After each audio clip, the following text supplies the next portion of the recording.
As you would guess, there's a whole lot of talent for NFL scouts to look at in this national championship game between Auburn and Oregon. But there are two players that I'm especially intrigued to watch how they handle this, how they handle the pressure of this game, and how they play against a very talented opponent. The first is Oregon running back LaMichael James. I want to see him against this fast Auburn defense. Now, Auburn gets a bad rap defensively because they've given up a lot of yards and a lot of points this year, but they really struggle versus the pass, not the run. Don't be mistaken, this Auburn front seven is fast and flies all over the field. I want to see undersized, 5'7", 190 pounds. How does James hold up physically, and can he run away from guys like he has in the Pac-10? On the opposite side of the ball, how about Nick Fairley and the improvement he's had this year? You know, last year, in 2009, he wasn't even a full-time starter. This year, he is the most dominant interior defensive lineman in all of college football. His first step is as quick as any players in the nation, does a great job with his swim and club moves, and I'm interested to see how he plays against this spread, option-based offensive attack for the Ducks. You know the Ducks are going to try to double team him some plays, run away from him other plays, and then even option him, try to run that option game at him.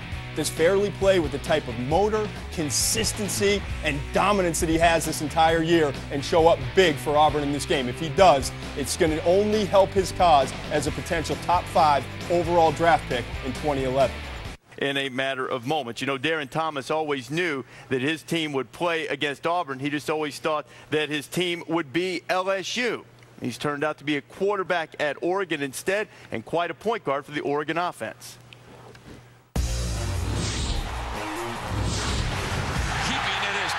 Breaking free.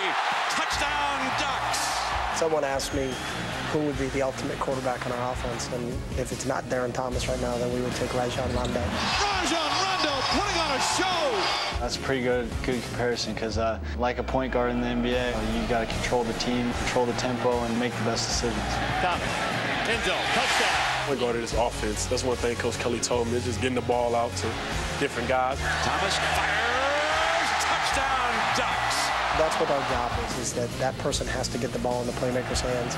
But if you leave him alone, he's going to make you pay for it. Thomas to the end zone. Touchdown, Ducks. Fowler back with Kirk Herbstreit, again joined by Urban Meyer and Nick Saban. Guys, all these factors, all these different matchups and you know, angles on this game. Give us one thing that you think will determine the outcome here Monday night. Well, first of all, I think in bowl games that people who have great skill players and great speed are at a tremendous advantage because I think it takes a little longer for the big guys to come back. So the things that I think are important here is how Oregon's offensive line matches up against Auburn's defensive front, which is a dominating front. Nick Fairley is a great player. And then how the tempo of the game wears out that front with Auburn. And then on the other side of it, when Auburn has the ball, because of their capabilities to make explosive plays, throwing it and running it on the perimeter especially, how the secondary of Oregon is going to match up to cover and not give up big plays, and how well they'll tackle on the perimeter, which is always also an issue in a bowl game when you haven't played for 35, 36 days. I think it's going to be on Terrell McCaleb. All the focus is on trying to stop Cam Newton, which is justified. But you just look at a young guy that had a 70-yard touchdown game winner against LSU, you know their speed, had a 99-yard kickoff return against Arkansas. All the focus is on Cam Newton. You look when we had Percy Harvin, Brandon James, and the guys on the edge, you can stop Tebow all you want. But at the end of the day, if you got on the edge, that was a home run. And you have to answer a big play with a big play. Oregon's going to have their big plays. How does Auburn answer their big play with another one? That's a guy like McCaleb, I think, will come out of the gate and have a great day. McCaleb on the outside of the perimeter to complement what Newton and Dyer do on the inside gives Auburn a lot to gives Oregon a lot to deal with. I think going back to what Nick said about Oregon's matchup offensively, this is just my opinion.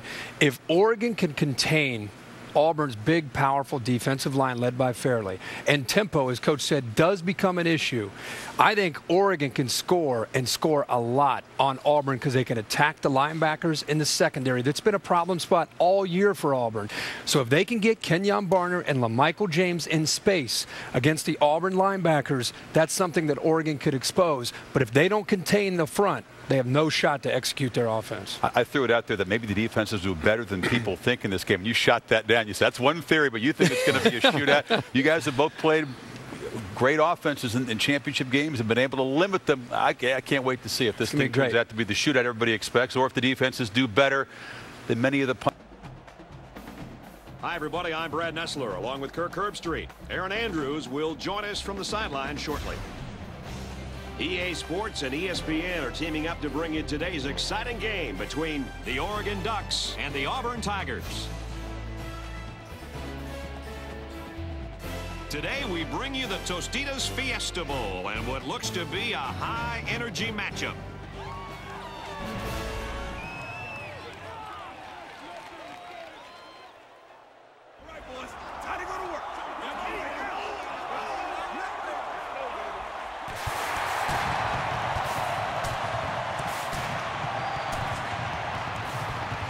Both teams take the field.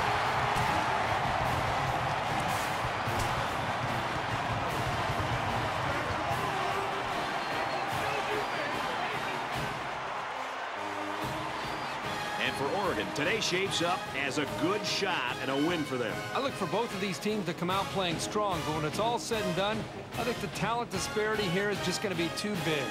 For Oregon, they'll be up against an extremely good running back. It's going to be interesting to see how he uses his skills going up against a stout group of linebackers. Kickoff is just ahead, but first let's take you down for the coin toss. We'd like to take this time to let you know that our game is brought to you. They'll option left. Pitches back. They'll bring him down.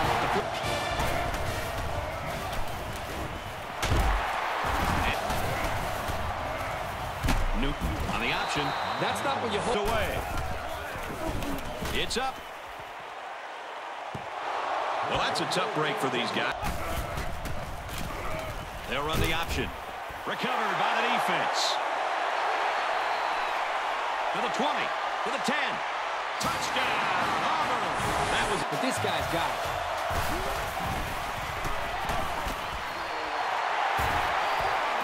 Tackle made. Drops back to pass. Looks left, finding his tailback. Not a bad. Newton has completed every pass this drive. He's got an opening. And they finally knock him out. Touchdown, Tigers. This kid is... Here's the option. And then with our score, Auburn 14, Oregon nothing. Our field goal attempt. It's up, looks long enough, and he got it. That score leads. They moved up over the middle. It's up. And he's got it. So we take a moment here. Let's check. An offense take their chances downfield later to take advantage of the defense starting to cheat up. Very clutch tackle there. He's taken down.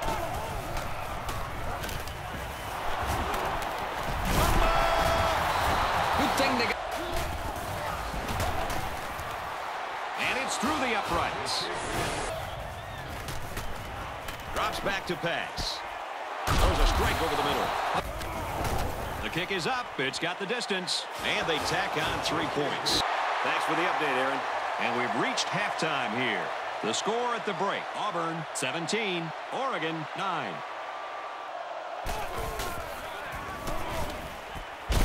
Fires complete over the goal line set for this one. They'll give it off here. He's at the 40. He's finally tackled. Thomas set to go to the air. Here he goes. And he's pushed out of bounds, setting up a first and goal. Let it go, and it's caught for the touchdown. That was a back to pass. And they bring him down. To the quarterback, the numbers are in favor of the offense, just like we saw. The 10. Big play, and it's first and goal. That's the end of 3, and get ready for an action-packed fourth quarter with this game all tied up.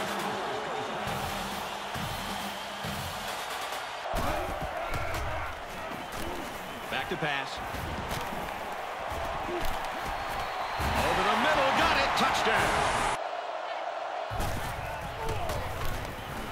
Drops back to pass. And this one could be on the defense.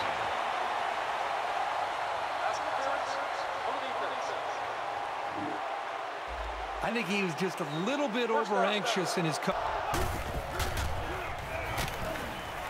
complete. And they make the stop. Resulted in a touchdown. I don't expect this one to be any different. The 5. Touchdown, Oregon. An excellent pass to the wide.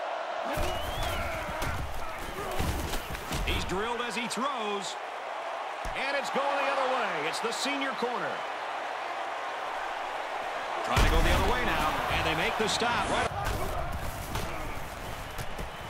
He's got it with room to run. And he's finally shoved out. They'll run the option. Pitches out and the ball is up for grabs. This offense can consider. The kick is away. And it's good. And that gives them the lead. Enough about this defense. 4th and short, and they really showed up on that play. We should just see the quarterback take a knee right here, winding down the rest of this clock.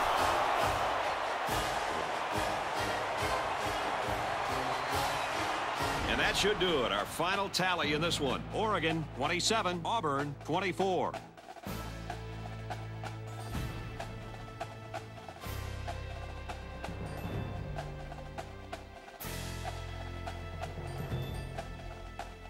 And here's today's Reese's Perfect Play of the Game, brought to you by Reese's Peanut Butter Cups. The perfect combination of chocolate and peanut butter. Kirk, any final thoughts? Coming into this game, it was a toss-up. Both teams could have been predicted to win, and no one would have blinked an eye. So the fact that it came down to the wire wasn't necessarily a surprise. Auburn had plenty of chances to win this football game, but it wasn't meant to be today. All you can do now is try to bounce back after a close loss like this. And for Beard, his play here today has gotten him recognized as our player of the game.